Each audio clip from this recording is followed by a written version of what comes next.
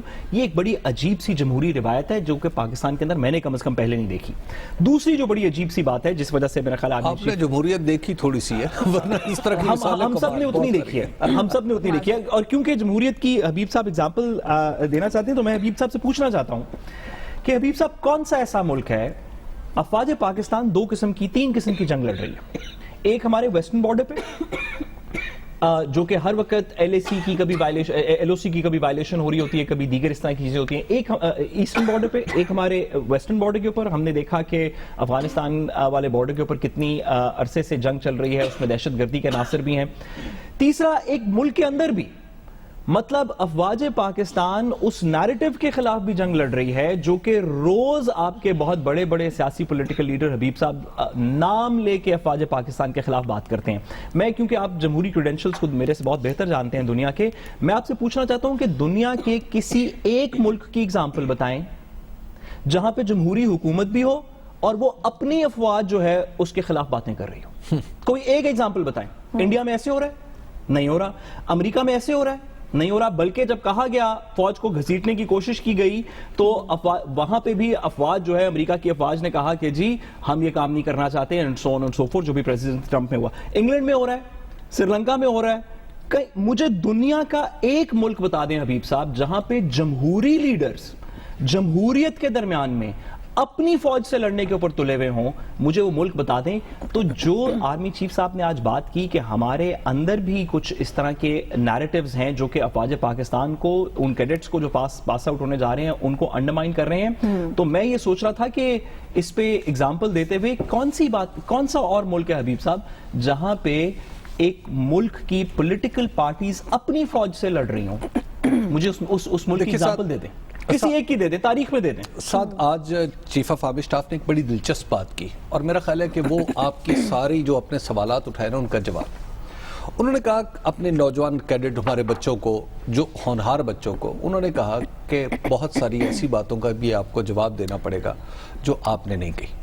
اس میں پوشیدہ نقطہ یہ ہے کہ بہت ساری ایسی باتوں کا الزام بھی ہم پر لگایا جاتا ہے جو ہم نے نہیں کی. حبیب صاحب اسی میں یہ سوال بھی ایڈ کر لیجئے گا, اپوزیشن کے لیے بھی کوئی پیغام تھا؟ جی, تو اس میں اپوزیشن کے لیے, اپوزیشن اگر سمجھنے والی ہو تو اس کے لیے بہت ہے کہ آپ جو بہت سارے آپ نے پرزیومڈ قسم کے الزامات آپ نے سوچ رکھا ہے کہ ہمارے ساتھ یہ بھی ہوا, ہمارے ساتھ یہ بھی ہوا. جب آدمی کو کوئی کٹ لگتا ہے نا یا اس کو تکلیف ہوتی ہے تو اس کو لگتا ہے کہ سارا جہان جو ہے اس کے خلاف سازش کر رہا ہے. نہیں صرف جب ہمارے پولیٹیکل لیڈرز کو لگتا ہے, کیونکہ عوام کو تو روز کٹ لگتے ہیں اور اس کا پولیٹیکل لیڈرز کو کوئی دکھ نہیں ہے. اب بات یہ ہے کہ ہمارے جو پولیٹیکل لیڈرز ہیں ان کو وہ بھی نقطہ توازن کو کھوتے چلے جا رہے ہیں. مثلاً ہمارے آپ پرائم منسٹر ہیں, پرائم منسٹر صاحب نقطہ توازن اس طرح کھو رہے ہیں کہ وہ نام لے لے کے بھئی اداروں کو یہ پتا تھا, اداروں کو وہ پتا تھا, اداروں کو یہ پتا تھا. جو باتیں پردے کے پیچھے, جو باتیں وقار, توقیر اور حکمت کے پردے کے پیچھے چھپی ہونی چاہیے, ان کو ہمارے وزیر اعظم ماشاءاللہ باہر سٹیج کے اوپر لے آتے ہیں اور ان کے اوپر کہہ کے لگواتے ہیں. ایک تو یہ طرز عمل, سن لیجئے. اس کے بعد ہمارے نواز شریف صاحب ہیں. اب نواز شریف صاحب جو کچھ کہہ رہے ہیں اور جس انداز سے وہ نام لے لے کے کر رہے ہیں, تو آج آپ کو یہ تکالیف ساری یاد آ رہی ہیں, یہ درد غالباً لندن کی ٹھنڈی. آپ اس میں نہیں ہوں نواز شریف صاحب. جی نواز شریف صاحب. اب مثلا آپ بلوچستان کا الزام لگاتے, اس نے انوار اللہ کاکڑ نے ہماری پروگرام میں آ کے بات واضح کی. جی بھائی اس وقت آپ ہی کی حکومت تھی, جنرل عاصم باجوہ وہیں پہ موجود تھے, تو آپ نے کیوں نہیں کچھ کیا؟ فضل الرحمان صاحب کس طرف تھے؟ فضل الرحمان صاحب کس طرف جو آج آپ کے تو بات یہ ہے کہ ہماری پوری کی پوری سیاسی تاریخ ایک چکرڈ ہے. اس میں بہت سارے دھبے ہیں, بلکہ بعض تو دھبے ایسے ہیں کہ جو تاریخ کے دھبے نہیں, لوگوں کے انڈیویجول دامن کے دھبے ہیں. وہ دھبے نواز شریف صاحب کے دامن پہ بھی ہیں, وہ مولانا فضل الرحمان کے جبے پہ بھی ہیں, وہ جناب ہماری جو بلاول بھٹو زرداری نے جمہوری قبا زیب تن کر رکھی ہے اس پہ بھی ہیں. تو جب یہ دھبے آپ کے لباس پر موجود ہیں اور آپ برسر بازار یہ کہہ رہے ہیں کہ یہ دھبے نہیں ہیں یہ پھول ہیں اور ہم یہ جو سارے دھبے ہم نے اپنی سازشوں کے لگائے ہیں تو ہم سارا الزام فوج پہ ڈال دیں، تو نہ تو لوگ پاگل ہیں، بالکل نہ لوگ بے وقوف ہیں، اور نہ آپ نئے ہیں نہ لوگ نئے ہیں۔ بالکل۔ تو لہٰذا آپ کو پہلے تو اپنے نیریٹو کو ترتیب دیتے ہوئے یہ بات سمجھنی چاہیے کہ یہ اس کا ہلکا سا جواب ہے اور مدلل جواب ہے، تو آپ کا نیریٹو جو ہے وہ لڑکھڑاتا ہوا نظر آ رہا ہے۔ تو اس کے ساتھ ساتھ خود ہماری حکومت کو بھی اپنے اعمال پر غور کرنا چاہیے۔ سعد رسول صاحب، یہ جتنا فساد پھیل رہا ہے پولیٹیکلی، یہ جتنا بوجھ ہمارے اداروں پہ پڑ رہا ہے، حکومت کی وجہ یہ سے صرف اور صرف اگر اس میں ایک فیکٹر ہے وہ ہے اس حکومت کا نالائق ہونا اور نکما ہونا۔ آپ یہ بتائیے کہ اس حکومت کی اکانومی وہ لوگ چلا رہے ہیں، چلاتے رہے ہیں اب تک، اب تو انشاءاللہ العزیز ان 2 کے سال بعد ان عقل کے آتی ہے۔ اختیارات کافی سمٹ رہے ہیں۔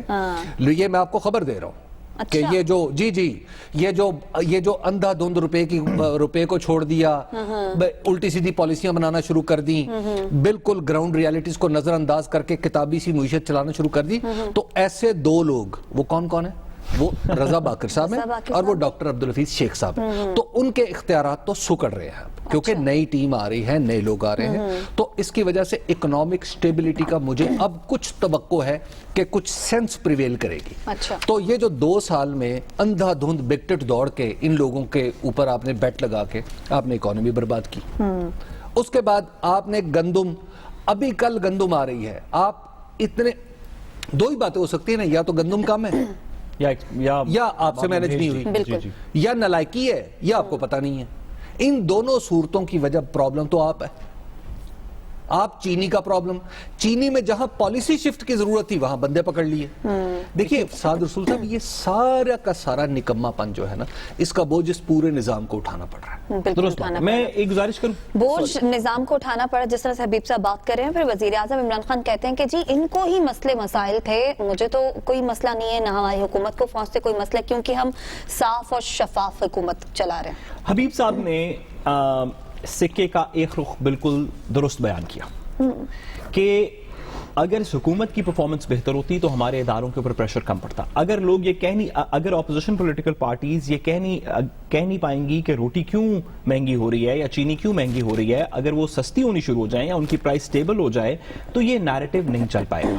تو کیونکہ حکومت کی پرفارمنس اتنی اچھی نہیں ہے جس کی وجہ سے ان چیزوں کے اندر کافی خرابی آ رہی ہے، تو اپوزیشن پولیٹیکل پارٹیز کو ایک موقع مل رہا ہے اور وہ اس تنقید کے اندر اپنی زد میں ہمارے ریاست کے اداروں کو بھی لے آتے ہیں، یہ بات درست ہے۔ لیکن اسی سکے کا ایک دوسرا پہلو بھی ہے، اور وہ یہ ہے کہ اگر کیسز ختم ہو جائیں تو بھی تنقید ختم ہو جائے کہ بھیب صاحب مہنگائی یہیں پہ رہے، اتنی مہنگائی رہے، اتنا ہی ویٹ رہے، اتنی چینی رہے، اور نواز شریف صاحب کے سارے کیسز ایک این آر او کے تھرو ختم ہو جائیں، یا اس کو این آر او نہیں کہیں، اس کو کچھ اور کہہ لیں، آپ جو آپ کا دل کرتا ہے وہ کہہ لیں، ایک گول میز کانفرنس کے تھرو ان کے قانون اور آئین کی بالادستی کہہ لیں، قانون اور آئین کی بالادستی کہہ لیں، زرداری صاحب کے کیسز قانون اور آئین کی بالادستی سے ختم ہو جائیں تو پھر بھی یہ تنقید نہیں ہوگی۔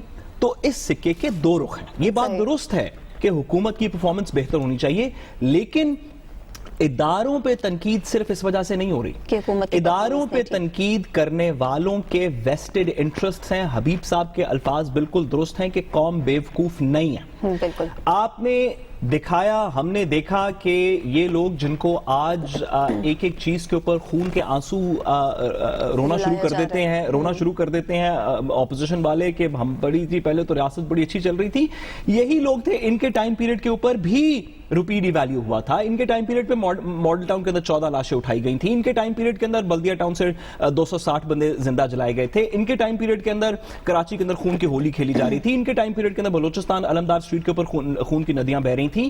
تو اس وقت تو کچھ نہیں تھا، ادارے بھی ٹھیک تھے، باقی بھی ساری چیزیں ٹھیک تھیں۔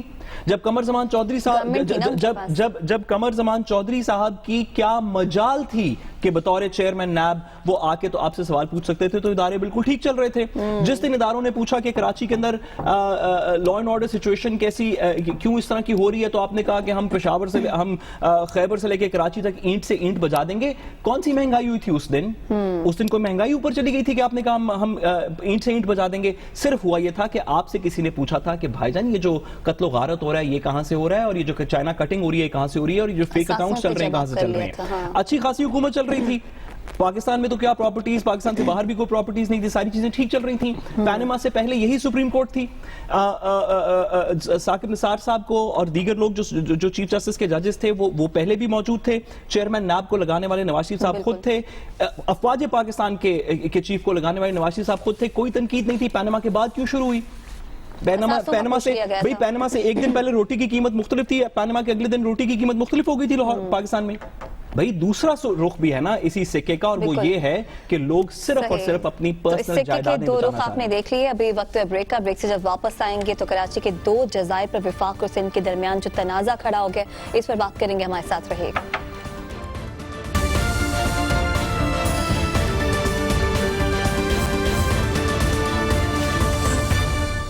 ویلکم بیک ناظرین. حکومت نے کراچی کے 2 جزائر پر شہر آباد کرنے کا فیصلہ کیا ہے, لیکن ان 2 جزائر کو لے کر اب وفاق اور سندھ میں نیا تنازع کھڑا ہو گیا ہے. سندھ کو لگتا ہے کہ وفاق سندھ کے وسائل پر قبضہ کرنے کی کوشش کر رہا ہے, لیکن گورنر سندھ عمران اسماعیل کا اس حوالے سے کیا کہنا ہے وہ دیکھیے.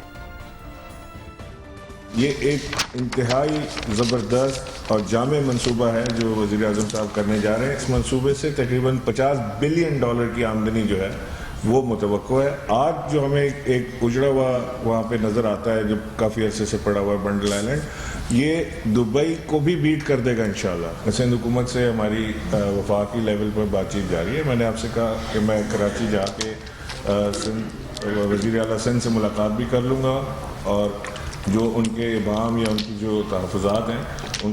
تو گورنر سندھ عمران اسماعیل تحفظات کو دور کرنے کی بات کر رہے ہیں. اس پر بلاول بھٹو زرداری کا کیا کہنا ہے وہ دیکھیے, پھر یہیں سے گفتگو کا آغاز کرتے ہیں. آئین پہ ماننے والے یہ برداشت نہیں کر سکتا کہ کوئی ایک پریزیڈنشل آرڈیننس کے تحت رات کے اندھیروں میں میرے صوبے پہ یا بلوچستان اور سندھ کے جو آئلینڈز ہیں ان پہ قبضہ کرنے کی کوشش کرے.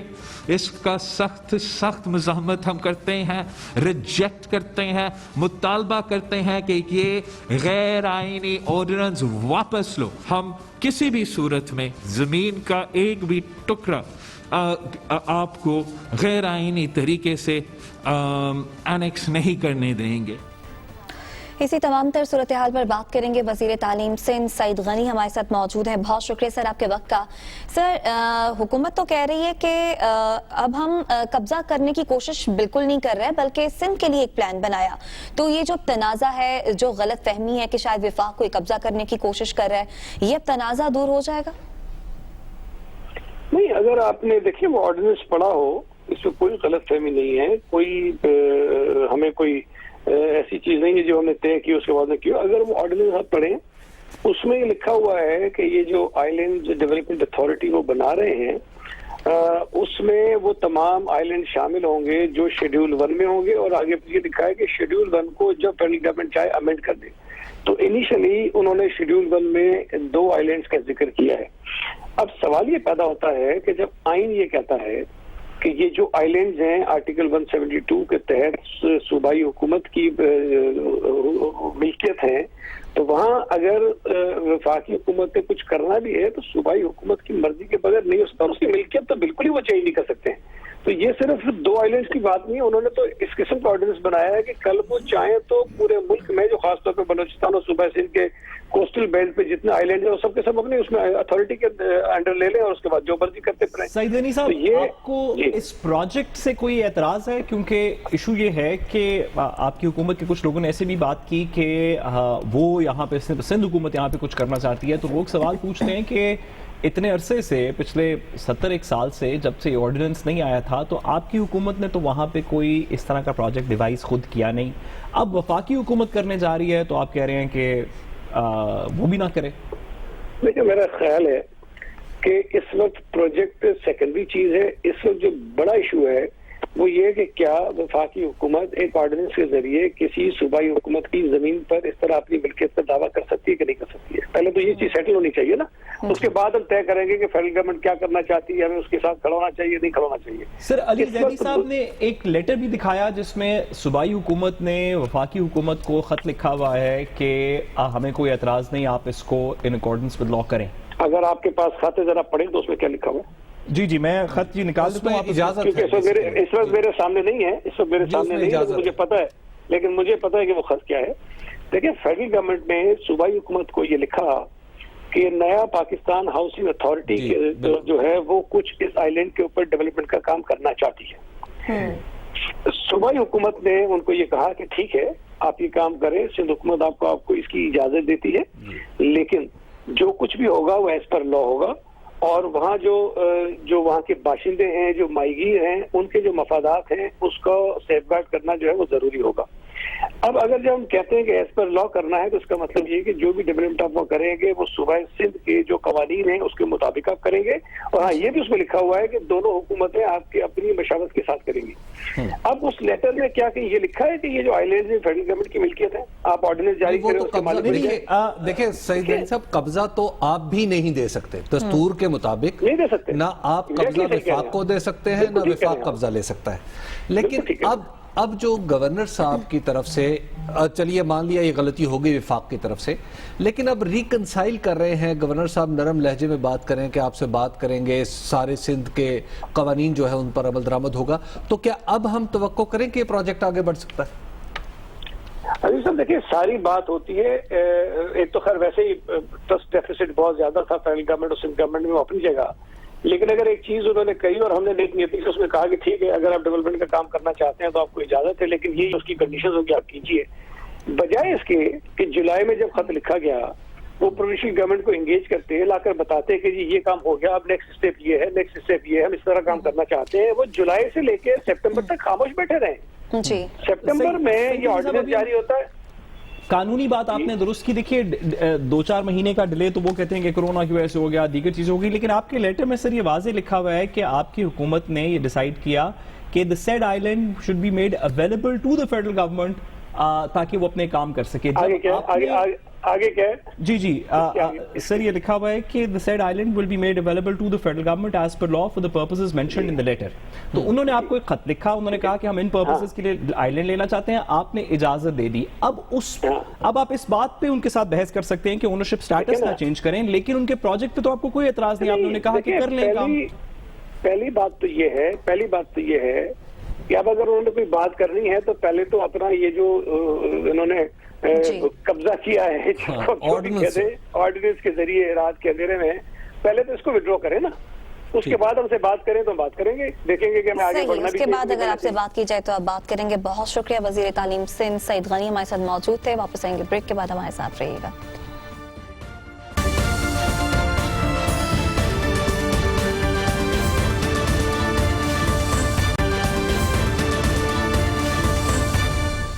ویلکم بیک ناظرین. گزشتہ دنوں سی ایم پنجاب سے ملاقات کرنے والے مسلم لیگ نون کے ایم پی ایز کو جماعت سے فارغ کیا گیا، اور کل ہم نے پنجاب اسمبلی میں کس طرح سے ان سے سلوک کیا گیا یہ مناظر بھی دیکھے.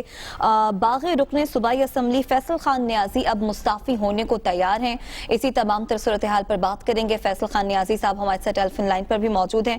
فیصل خان صاحب یہ بتائیے گا کہ کیا صورتحال اسی طرح کی ہی ہے کہ آپ استعفیٰ دینے کو اب تیار ہیں اور آپ کی جماعت پی ایم ایل این استعفیٰ لینے کو تیار نہیں؟ بسم اللہ الرحمن الرحیم. بہت بہت شکریہ کہ آپ میرا موقف لے رہی ہیں. کل جو کچھ ہوا پنجاب اسمبلی کی گیلری میں، پہلے تو یہ جو انہوں نے کیا کہ سوشل میڈیا پہ کہ یہ حمزہ صاحب کے چیمبر میں ہوا، یہ ایکچولی ہوا ہے پنجاب اسمبلی کی گیلری. تو گیلری میں آپ لوگوں کو پتہ ہے صرف ایم پی ایز ہی انٹر ہو سکتے ہیں. تو جو میرے پاس موب آیا وہ سارے کے سارے ایم پی ایز تھے. ایک ایم پی ایز ہم لوگ جو کمیونٹی ہے اگر اس طرح بیہیو کرے گی تو کیا مطلب پاکستان کی پولیٹکس کو یہ لے جانا کس سائڈ پہ جا رہے ہیں؟ سر یہ بتائیے، سر یہ ذرا ساتھ واضح کر دیجئے کہ کیا یہ ایسے ہی سپر آف دا مومنٹ پہ کچھ لوگ اکٹھے ہو گئے، یا آپ کے اندازے کے مطابق انہیں کسی نے پہلے پلان کیا ہوا تھا، کسی کے کہنے پہ پلان تھا؟ یہ سارا کچھ پلان تھا، اور ان کی پہلے میٹنگ ہوئی وہاں پہ نیچے اس میں کیفیٹیریا میں، وہاں سے یہ پورا پلانڈ ہو کے آئے ہیں. انہوں نے سب سے پہلے مولانا غیاث صاحب کے ساتھ بہیو ایسا کیا. اس کے بعد یہ میرے پاس یہ موب اکٹھا ہو کے آیا، میں بیٹھا تھا جیسے کہ میں نظر بھی آ رہا ہوں، میں کرسی پہ بیٹھا ہوں.